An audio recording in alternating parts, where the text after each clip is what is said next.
Welcome to the Manna at the Tap podcast. I'm Gloria, your host. It's April the 14th, 2024, and the third Sunday of Easter. And the lectionary text for today is Luke chapter 24, verses 36b to 48. For the past two Sundays, the lectionary readings have been from the Gospel of John.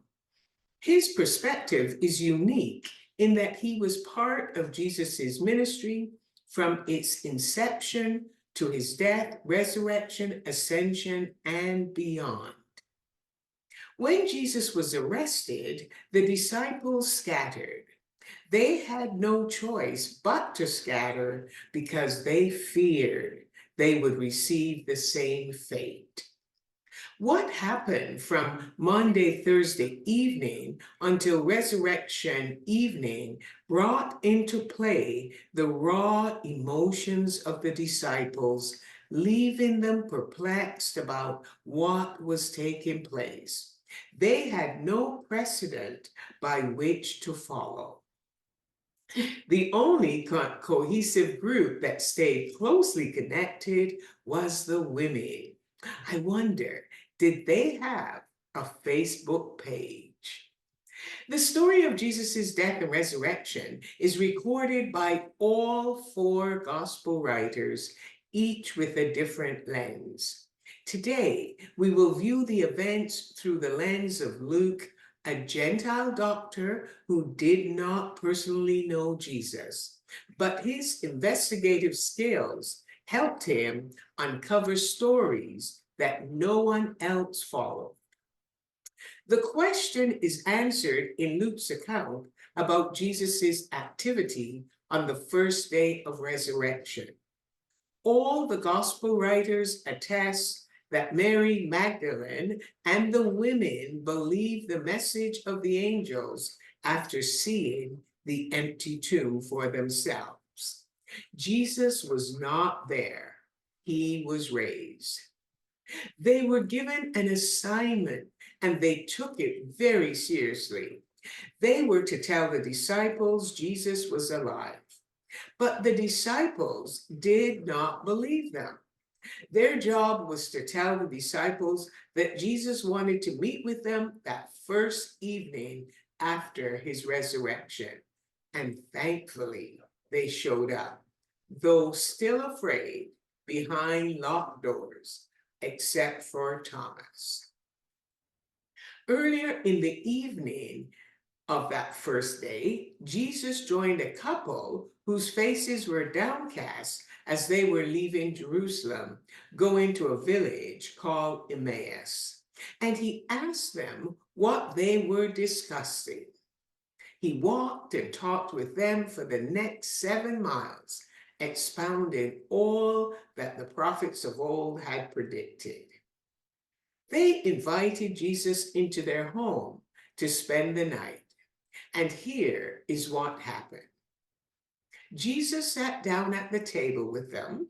Taking the bread, he blessed and broke it and gave it to them.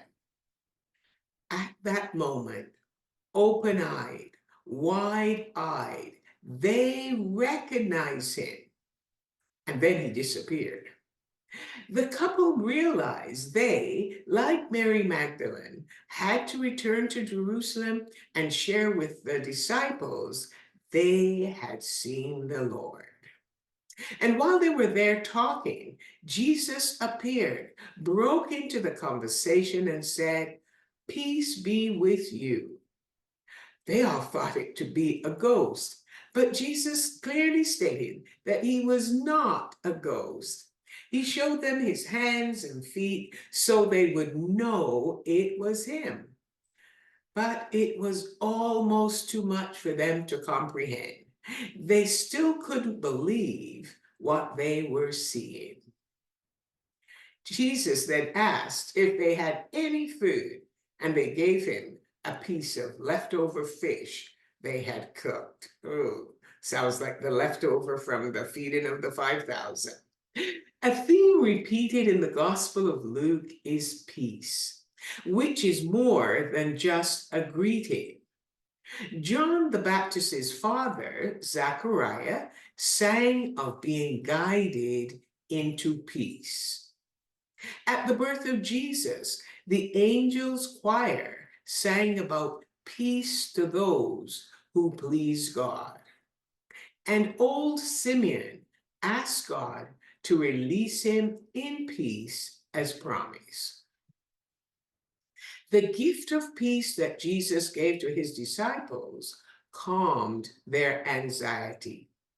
The followers of Jesus had difficulty believing he was not a ghost. They were terrified and filled with fear, but at the same time, they were overjoyed.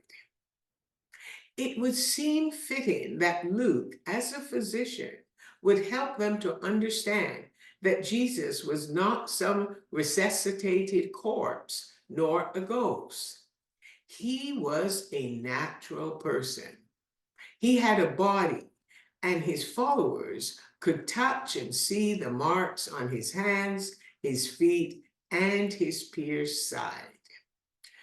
Jesus invited his followers to look at his hands and feet and know it was him. His resurrected body still bore the marks of his suffering as a witness to his death. Jesus' suffering, death, and resurrection helps us understand God's work throughout human history. Jesus fulfilled the Father's plan and revealed God's plan to redeem humanity.